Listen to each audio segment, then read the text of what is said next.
Good morning guys, it's another day, it's another alive, another blessings.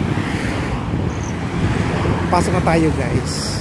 Pakita ko sa inyo muna yung garden. Ayan yung kanilang garden. Diba? Ganda. Yung si kuya na linis ng kalsada. Malamig na kasi dito gawa ng na ngayon, September 2022. So pag burn na rin dito sa Middle East, mararamdaman mo rin yung lamig ng panahon. So tignan nyo naman, no? Ganda ng paligid, napakaliwalas, napaka-blessed ng umaga. So ganito lang yung routine ko every morning. Maglalakad ako ng 15 to 20 minutes. Minsan inabot din ng 25 minutes pag medyo bagal-bagalan yung lakad. Kasi walking distance yung work ko. So ito yung work ko, pakita ko sa inyo. And ikutin ko yan hanggang makarating ako dun sa building na yon. So good for the health na din naman. Alam niyo naman, nagkakaedad na tayo. So kailangan na natin na mag-cross kasi may sasakyan na paparating. Safety first.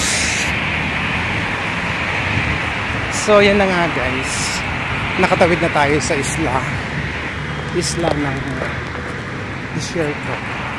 At tatawid tayo uli dahil nga may sasakyan pa. So antayin natin yung term natin. Ayan na, tawid na tayo. So nakatawid na tayo sa kabilang iba yung kalsada. Pakita ko sa inyo yung mga puno naman. Yan guys, yung mga puno, ang gaganda nila, diba? Yan, may mga din dito. Pag namimiss mo yung damo-damo, kasi dito sa Middle East, bihira ka lang makakita ng damo. Yan. Punta ka lang sa medyo garden. Pero ito yung gusto ko tuwing umaga, yung nakikita ko tong mga na to, halaman nila na ginugupit-gupit nila yan. Ayan, ang bilis talaga nilang kakagupit lang yan, tingnan mo, tumubo na naman, diba?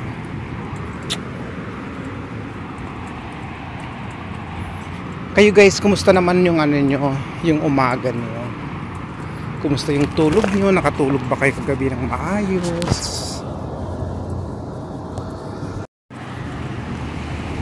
So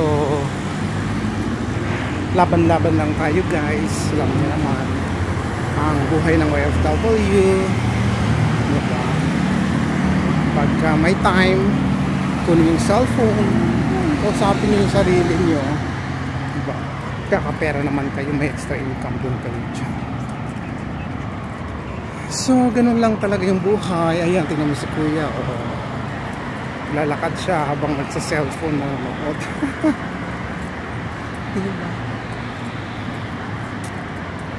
Ayan, sa mga aking subscribers, sa mga aking viewers, thank you so much for, alam niyo na, sa panonood niyo lagi sa aking videos.